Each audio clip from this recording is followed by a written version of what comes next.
இயேசுவே நாங்கள் மன்றாடுகிறோம், கண்ணீரோடு உம்மை நாடுகிறோம். தந்தை மகன் தூய ஆவியின் பேராலே ஆமீன். அன்பு சகோதரங்களே, மீண்டும் ஒரு நாள் பொழுதில் நாங்கள் ஆண்டவர் சமூகத்திலே அமர்ந்திருக்கின்ற இந்த வேளையில் எங்கள் வாழ்வில் நாங்கள் எங்கு இருக்கின்றோம், எந்த சூழலுக்குள் இருக்கின்றோம், எந்த நிலையில் இருக்கின்றோம் என்பதை நாங்கள் உணர்ந்தவர்களாய் ஆண்டவரின் பாதம் அமர்ந்து அவருடைய வார்த்தையை செவிமடுத்து அதில் நம்பிக்கை வைத்து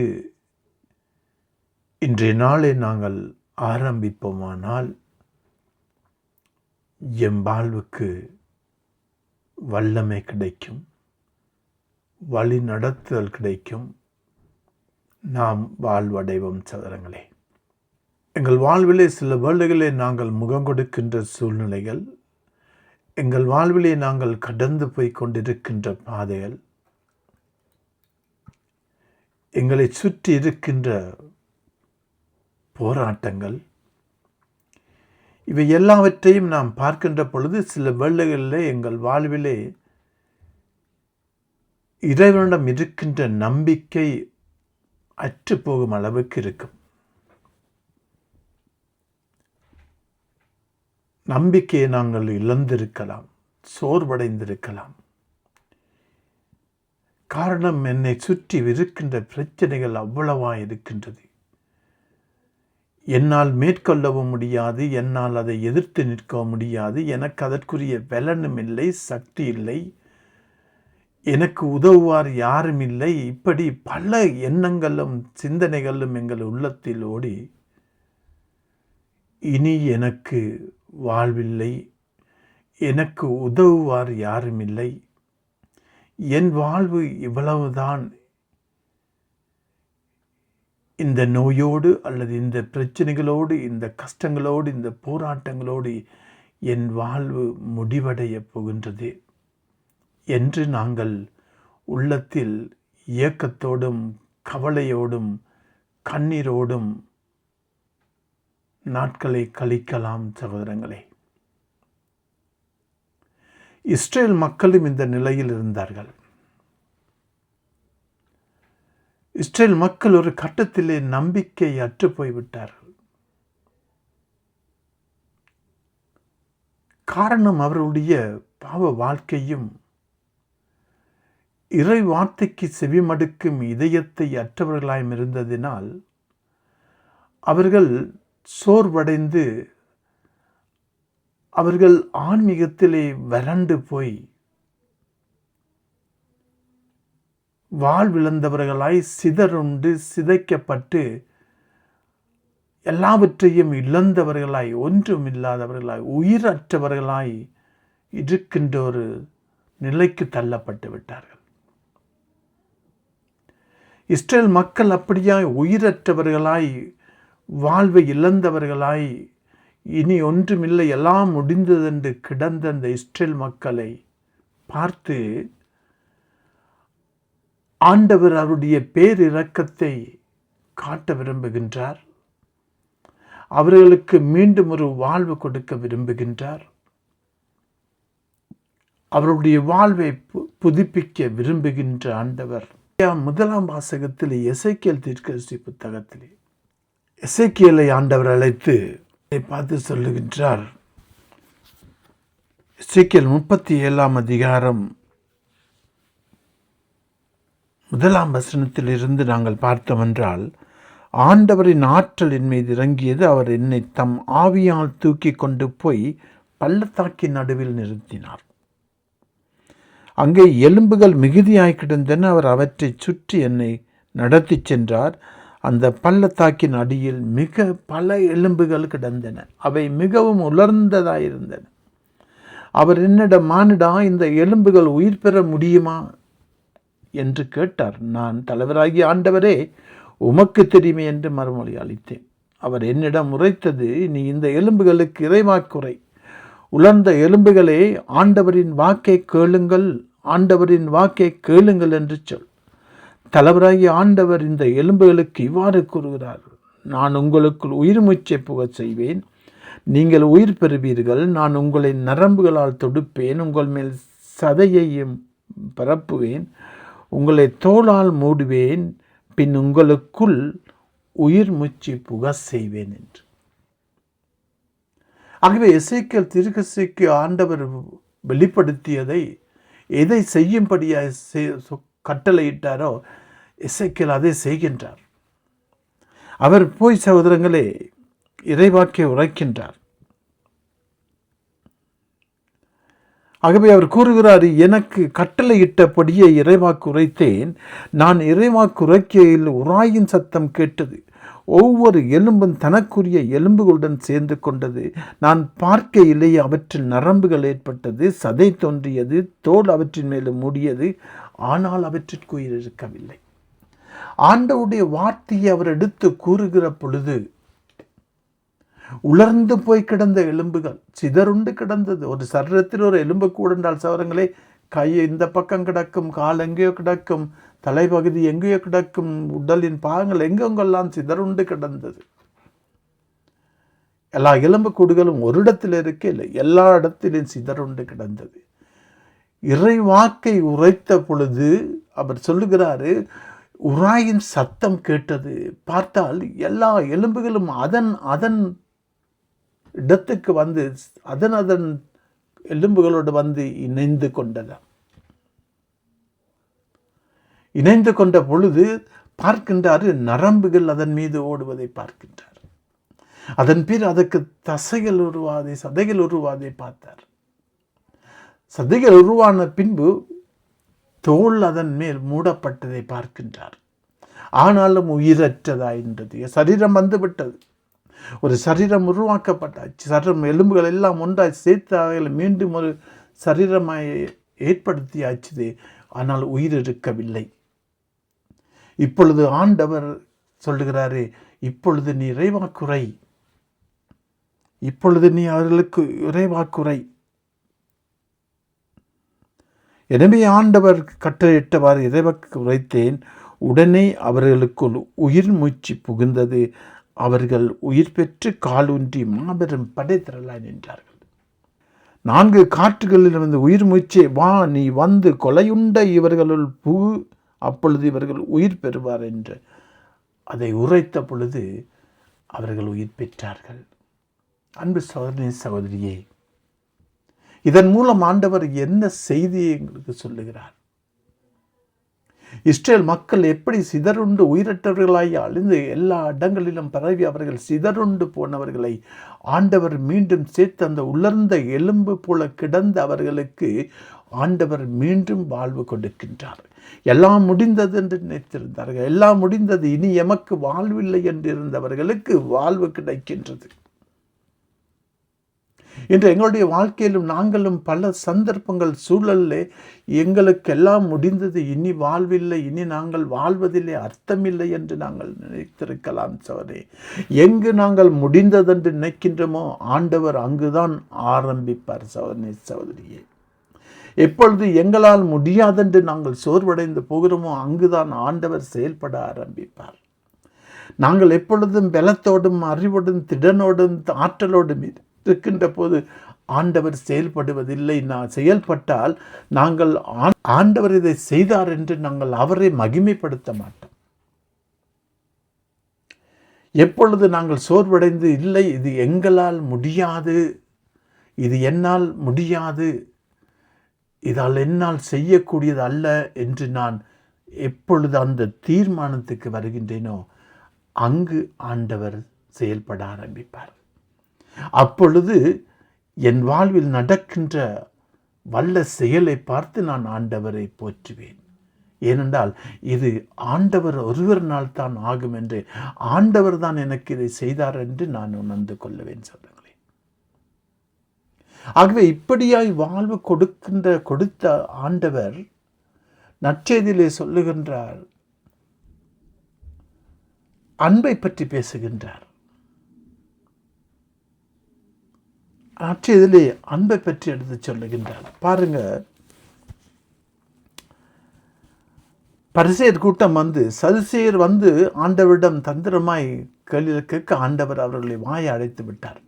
விண்ணகத்திலே உயிர்த்தெழுதும் போது என்ன நடக்கும்? 7 சகோதரர்களுக்கு இருந்தார்கள். அவருடைய முதல் சகோதரன் ஒருவரை திருமணம் செய்தார். அவர் பிள்ளை என்று இறந்து விட்டார். இப்படியா 7 சகோதரர்களும் அவரை திருமணம் செய்தார்கள். 7 இறந்து விட்டார்கள். அவருக்கு பிள்ளைகள் இல்லை.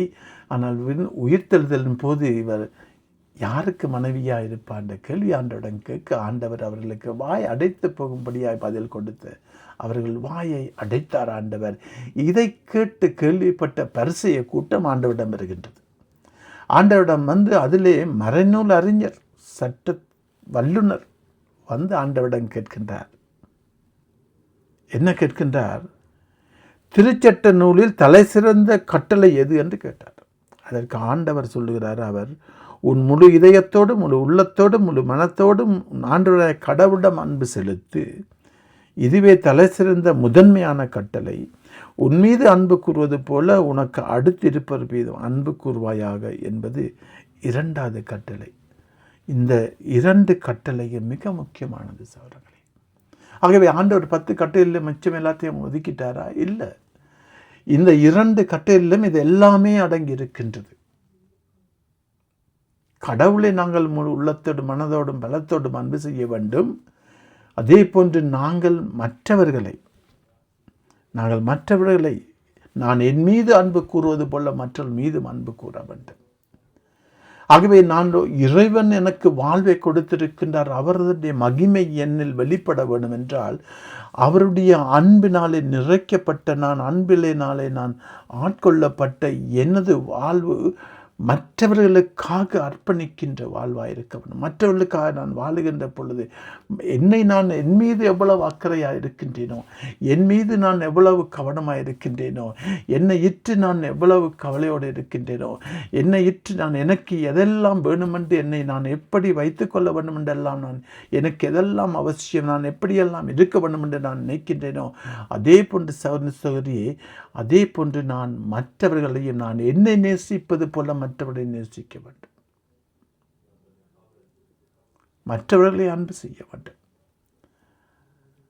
அதன் மூலம் நான் இறைவனை வெளிப்படுத்தலாம். அவருடைய அன்பை, அவர் எனக்கு வாழ்வு கொடுத்தார் என்பதை, அவர்தான் எனக்கு வாழ்வு கொடுத்திருக்கிறார் என்பதை வெளிப்படுத்த என்னால் முடியும்.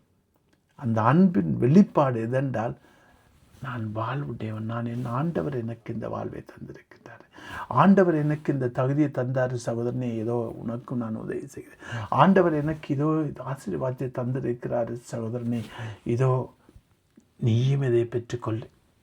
உள்ளதை கொடுத்து பகிர்ந்து வாழும் அந்த அன்பு, பிறர் அன்பு சகோதரங்களே, வாழ்வின் அழகான ஒரு வெளிப்பாட்டை கொண்டு வரும். இன்றைய நாளிலும் நாங்கள் பல சூழல்களை அகப்பட்டு இருக்கலாம் சகோதரர்களே. வாழ்வு இழந்து போயிருக்கலாம். சோர்வடைந்து இருக்கிறீங்களா? கவலையோடு இருக்கிறீங்களா? இனி எங்களுக்கு வாழ்வு இல்லைன்னு நினைக்கிறீங்களா? இல்லை. ஆண்டவரின் ஆவி எங்களுக்குள் புகுத்தப்பட்டால், ஆண்டவரின் ஆவியினாலே நாங்கள் ஆட்கொள்ளப்பட்டவென்றால் பலனற்ற எங்களுக்கு வல்லமை கிடைக்கும். உயிரற்றவனைப் போல் இருக்கிற எனக்கு உயிர் கிடைக்கும். நான் மீண்டும் வாழ்வை பெற்றுக்கொள்ள இஸ்ரேல் மக்களுக்கு ஆண்டவர் எப்படி வாழ்வை புதுப்பித்தார் பாருங்கள். உலர்ந்து போன எலும்புகள் கூட்டம் போல கிடந்த அந்த இஸ்ரேல் மக்களை உயிரற்றவர்களாய் கிடந்தார்கள். ஒன்றுமே இல்லாமல் எல்லாம் முடிந்தது என்று நினைத்தவர்களுக்கு ஆண்டவர் மீண்டும் அவர்களுக்கு ஒரு வாழ்வை கொடுக்கின்றாரே, அதே போன்று இந்த நாளிலும் எங்களுக்கும் வாழ்வு கொடுக்க ஆண்டவர் ஆயத்தமாக இருக்கின்றார். இன்றும் எங்களையும் ஆட்கொள்ள ஆயத்தமாக இருக்கின்றார். இதோ உலர்ந்து போய் இருக்கிற எங்கள் வாழ்வுக்கு அவர் உயிர் மூச்சை கொடுத்து உயிர் பெற வைக்க விரும்புகின்றார். இதோ நலிவுற்று இருக்கின்ற எங்களுக்கு, பலனற்று இருக்கின்ற எங்களுக்கு, செய்வதறியாது இருக்கிற எங்களுக்கு வாழ்வு கொடுத்து எங்களை வழிநடத்த ஆயத்தமாக இருக்கின்றார். அன்பு சகோதரனே, சகோதரியே, அவரை நம்புவோம். அவருடைய வார்த்தைக்கு செவிமடுத்து அந்த கட்டளைகளை விசுவசித்து கட்டளைகளை ஏற்றுக்கொண்டு அந்த கட்டளையின் படி நாங்கள் வாழ முயற்சி செய்வோம் சகோதரங்களே. நாங்கள் அறிவாளிகள் அல்ல. இதோ ஆண்டவரிடம் போய் ஒரு வழக்க அறிஞர், சட்ட அறிஞர், அவர் ஆண்டவரிடம் போய் தந்திரமாக கேட்கின்றார். கட்டளைகளில் உயர்ந்த கட்டளை என்னவென்று சொல்லி ஒரு அறிஞர், அவருக்கு தெரியாமல் இருந்திருக்குமா? ஆண்டவர் 2 கட்டளை, 10 கட்டளைகளும் 2 கட்டளைகளை ஆண்டவர். உன் கடவுளாகிய ஆண்டவரை நீ முழு இதயத்தோடும் முழு உள்ளத்தோடும் முழு மனதோடும் ஆண்டவர் கடவுளிடம் அன்பு செலுத்து.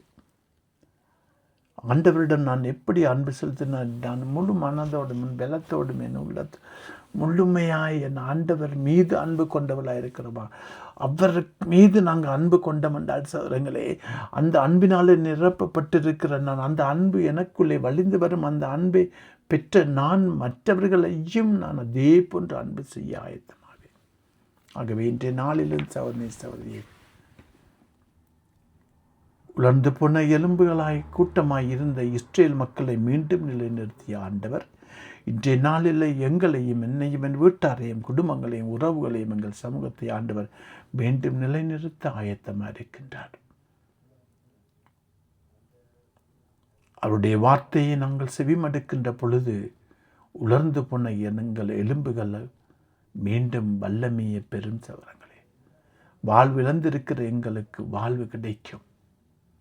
உயிரற்ற இருக்கிறோம் என்று நினைக்கிற எங்களுக்கு ஆண்டவர் உயிர் மூச்சை கொடுத்து எங்களை மீண்டும் ஒரு புதிய வாழ்வுக்கு எங்களை வழி நடத்த இன்றைய நாளிலும் நாங்கள் இடம் கொடுப்போம் சவரங்களே. அன்பு இரக்கமுள்ள ஆண்டவரே, எங்கள் வாழ்விலே பலவிதமான சோதனைகள், பலவிதமான போராட்டங்கள், அப்பா எங்கு பார்த்தாலும் நாங்கள் போரிட்டு வாழ வேண்டி இருக்கு, யுத்தம் செய்து வாழ வேண்டி இருக்கு ஆண்டவரே. அப்பா இதோ இந்த சூழ்நிலையினாலும் இந்த போராட்டம் எங்களை சோர்வடைய வைத்திருக்கின்றது. நாங்கள் நம்பிக்கை இழந்தவர்களாய் இருக்கின்றோம். நாங்கள் இனி எங்களுக்கு ஒன்றும் இல்லை என்று இருந்தோம் ஆண்டவரே.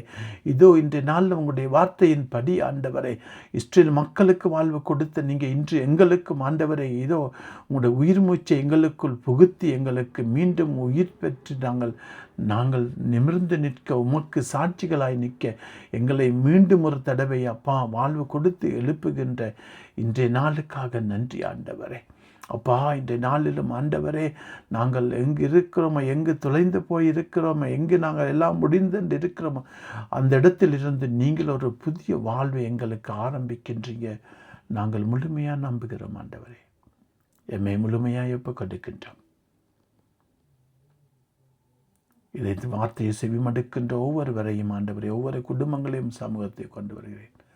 அவரவர்கள் இருக்கின்ற நிலையில் எங்கெல்லாம் முடிந்த நினைக்கிறார்கள் அங்கு நீர் ஆரம்பிக்கிறீர் என்ற அந்த நம்பிக்கையோடப்பா உமது சத்தத்துக்கு இடம் கொடுத்து உமது கட்டளைக்கு கீழ்ப்படிந்து உமது கட்டளை ஏற்று அதன்படி வாழும் வல்லமையும் வரத்தையும் இவர்கள் ஒவ்வொருவருக்கும் உமது பேரன்பின் நிமித்தம் நீர் நிறைவாய் பொழிந்து வழி நடத்தும்படியாய் இவர்கள் பெற்றுக்கொள்ளுகின்ற வாழ்வு அப்பா உமது அன்பை வெளிப்படுத்துகின்ற வெளிப்பாடாய் இருக்கும்படியாய் ராஜா ஒவ்வொருவரையும் அது தெய்வீக கரத்தினால் இவர்களை தாங்கி ஆண்டவரை தூய ஆவியினாலே நீர் அபிஷேகித்து உயிரற்று பலனற்று நலிவற்று இருக்கிற இவர்கள் வாழ்விலே உமது உயிர் மூச்சாகிய ஆவியை இவர்களுக்குள் நீர் இன்று நாள் அதிகமாய் செலுத்தி அப்பா உயிர் பெற்றவர்களாய் உயிருடையவர்களாய் வாழ்வடைந்தவர்களாய் உமக்கு சான்று பகராப்பா நீர் தொடர்ந்து வழி நடத்தும்படியாய் என் ஆண்டவரும் அது குமாரனுமாகிய இயேசு கிறிஸ்துவின் இனிய நாமத்தில் ஜெபிக்கின்றேன்.